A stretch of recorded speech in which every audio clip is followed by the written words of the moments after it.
You believe you are the one losing sleep, wandering through the heavy silence of your own restless mind. But the truth is far more unsettling. You're not. Somewhere, in the suffocating stillness of this very moment, someone is staring at a ceiling that offers no sanctuary because your existence has invaded their psyche like a virus they cannot quarantine. You didn't mean to do this, and yet that is precisely why the impact is so devastating. For the most dangerous psychological imprints are never intentional. They are raw, unfiltered collisions that bypass every defense the human ego has spent decades constructing. They do not just think about you. They replay you in a continuous, haunting loop. Your voice echoes in the very chambers of their mind where silence used to feel safe, and your absence has become a sound louder than their own internal monologue. This is where the tension becomes dangerous, because when a soul loses control over the sanctity of its own mind, it does not just become obsessed. It begins to unravel at the seams. The architecture of the night. The night is not merely a lack of light. It is a profound psychological arena where the masks we wear during the day are dissolved by the sheer weight of a growing internal reality. For a person who has spent 40 or 50 years building a fortress of logic, stability, and appropriate behavior, your presence is an anomaly they cannot calculate. You are a frequency that hums beneath the surface of their every mundane task, the grocery shopping, the emails, the polite conversations, until the world goes quiet and the hum becomes a soul-shaking roar. They lie there paralyzed by the realization that their mental quarantine has failed. The you they tried to categorize as a simple passing acquaintance has mutated into a psychological archetype, a living force that now dictates the rhythm of their very pulse. It is not just a memory they are battling. It is a confrontation with the shadow, that hidden part of the self that Carl Jung described as the repository for everything we have denied in ourselves. You have become the key to that locked room. Your resonance has acted as the rain that brings long-buried seeds back to a violent, unwanted life in the middle of their winter. If you can feel the weight of this invisible resonance vibrating in the air around you, type "still here" in the comments to anchor your presence in this space. Most people mistake obsession for something loud and romantic, but the reality is far more quiet and visceral. It is the slow, relentless erosion of someone's internal stability. It is 3:17 a.m., and they are asking themselves why a single interaction with you felt more real than the combined years of their own mundane life. It doesn't make sense to them. The subconscious does not operate on logic. It operates on the sheer force of emotional impact. Without even realizing it, you triggered something buried deep within their shadow, a desire, a version of themselves they buried decades ago just to survive, until you arrived and woke it up without permission. But the truth is, they do not hate you for this disruption. They hate themselves because they have reached the point of no return. The illusion they were living in is cracked. Every time they close their eyes, they are forced to see the contrast between who they are and the infinite possibility of who they could be with you. The 3 a.m. hour is the thin veil, the hour of the wolf, where the ego finally sleeps and the soul speaks its most uncomfortable, gut-wrenching truths. For them, you have become the catalyst for that internal confession. They are replaying the specific cadence of your voice the way you didn't just look at them, but through them. This wasn't simple nostalgia, it was a mirror effect. In you, they saw a reflection of their own lost vitality. They are not just haunted by you. They are haunted by the person they suddenly realized they could have been if they had possessed your specific kind of bravery. They are mourning a life they haven't lived, a potentiality that you represent, and the tragedy is that they cannot find their way back to the comfortable numbness they once called peace. The biological system itself is in revolt. Their heart races at the thought of a text message. Their breath hitches when they see a car that looks like yours. The body does not lie even when the mind tries to, and their body is telling them that you are the most significant disruption they have ever encountered. the conflict of identity. That gap is where the insomnia begins. For the mind cannot find rest when it is confronted with a truth it can no longer ignore. Your presence did not just inspire them, it destabilized their very identity. Now they are caught in the agonizing conflict between the life they built and the awakening you triggered within their soul. The more they try to suppress this feeling, the more violently it fights its way back to the surface. Freud understood this better than most. What the mind tries to bury, it only preserves in the dark, waiting to return with more force. At night, when the noise of the world fades and there is nowhere left to run, you return to them. You are no longer just a person. You have become a symbol of everything they have been trained to avoid: freedom, danger, and the absolute loss of control. Think about the structure of a life built over 60 years. It is made of compromises, social contracts, and the slow dampening of the internal fire. When someone like you enters that landscape, you aren't just a guest, you are a wildfire. You represent the other, the path not taken, the risk not realized. They are staring at the ceiling because they are realizing that the foundation of their life was built on sand, and the tide you brought in is washing it away. This isn't just about missing someone. This is a total identity collapse. They are looking at their spouse, their house, their career, and they are feeling a terrifying sense of alienation because you showed them a different frequency. You made them feel seen in a way that makes their daily life feel like a costume they can no longer fit into. The psychological cost of this is immense. It is a mourning of the false self, and that mourning is loud, it is heavy, and it refuses to let them sleep. The hunger for the self. If you recognize the weight of a connection that refuses to stay buried, type "I feel it" in the comments.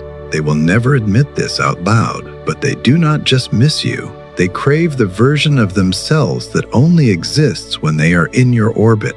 You altered their self-perception, and now they cannot unsee the truth of their own incompleteness. They lie there, eyes open and heart restless, trying to negotiate with the subconscious that refuses to bargain. They have become addicted not to you, but to the emotional awakening you unlocked. An addiction does not care about timing, logic, or consequences. They cannot sleep because sleep requires a total surrender of the ego, and their mind refuses to surrender the one thing that makes them feel truly alive. They are wrong to think you are the answer, but they keep returning to you because the mind refuses to let go of an unsolved equation. They are interacting with a version of you that only exists inside their mind of projection, shaped by their own suppressed longings. Consider the physics of this connection. Why you? Why now? In Jungian terms, you are the anima or animus, the soul image. They've projected their own hidden gold onto you. Every quality they admire in you is a quality they have disowned in themselves. They think they need you to be whole, but what they actually need is the energy you provide. However, the mind is not yet wise enough to know the difference. So they stay awake, building a cathedral of fantasy in the dark. They are having conversations with you that will never happen. They are explaining themselves to you, seeking a validation that they are too proud to ask for in the light of day. They are rereading old messages like they are ancient scrolls containing the secrets of the universe. They are looking for a sign, a signal, a glitch in the matrix that proves you are feeling this too. The uncertainty is the fuel for their obsession. If they knew for sure you didn't care, they might find a jagged kind of peace. But the maybe is the ghost that won't leave the room, the collapse of the persona. The life they lead during the day is a performance. They are the good parent, the reliable partner, the successful professional. But at night, that persona is stripped away. They are left with the raw, shivering reality of a human being who is desperately lonely in a room full of people. You exposed the hollow spots. You made them realize that they've been living a safe life that is actually just a slow death. This is why they can't sleep. Sleep is a form of death, a surrender. But how can they surrender when their soul is finally, for the first time in years, screaming for a different life? They feel like they are betraying their entire history just by thinking of you, yet they cannot stop the thoughts because the thoughts are the only things that feel real. Every other part of their life feels like cardboard, like a stage set, but the feeling you triggered is made of iron and fire. They are realizing that time is running out. When you are 20, you think you have forever to find yourself. When you are 60, the clock has a different sound. The urgency you created in them is a final call. It is the universe giving them one last chance to integrate their shadow, to face their truth, and to stop living for others. You are the inconvenient messenger of their own destiny, the sacred gravity of absence. The breaking point is not dramatic. It is a precise moment where denial finally loses its grip and the mind runs out of places to hide. Clarity without readiness does not heal, it shatters. They finally see that you were the trigger, the mirror, and the interruption that forced their evolution. This was the confrontation they needed, for without it, they would have continued living in a life that was safe but empty. You didn't break them. You revealed them. Now they have a choice. They can rebuild or they can run. But once awareness reaches this depth, regression is impossible. You stop being the center of their thoughts and become the catalyst for their transformation. This is the highest impact one human being can have on another. You are never just in their mind. You are in their awakening. And once something is revealed, it can never ever go back to being hidden. Imagine the internal landscape of this person right now. It is a city after an earthquake. The old structures, the beliefs they held about love, loyalty, and their own needs are in ruins. They are standing in the middle of the debris, and they see you standing there too. Not as a person, but as a beacon. They are realizing that the pain of missing you is actually the pain of their own growth. They are expanding, and expansion is always painful. They are breaking out of a shell that was too small for them. You were the one who cracked the shell.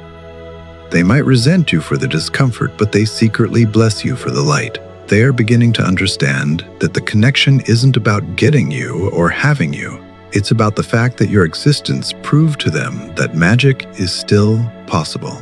It proved that they are still capable of feeling something so intense it keeps them awake. In a strange way, their insomnia is a gift it is, the evidence that they are still alive, the final integration.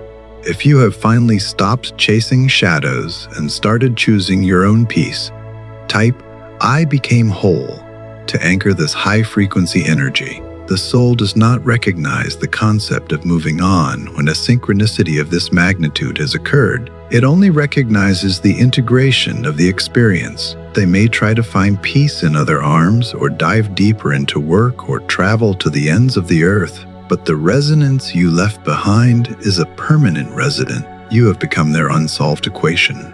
But eventually, if they are brave enough, the obsession will shift. They will stop looking for you in the darkness and start looking for the qualities you represented within themselves. They will reclaim their own fire. They will take back the gold they projected onto you. And when that happens, they will finally sleep. They will sleep not because they forgot you, but because they finally found the part of themselves that you were holding for them. You have done the holy work of a catalyst. You have moved through their life like a storm, and while the storm was terrifying, it cleared the air. You are sleeping peacefully tonight because your spirit knows its job is done. You have initiated a soul into its own truth. Whether they choose to walk through the door you opened or stay in the dark is no longer your concern. You have fulfilled your part of the contract. Type sacred gravity to signal your trust in the divine timing of this awakening. Subscribe now to anchor this wisdom and stay aligned with the path of your highest self. The universe is listening.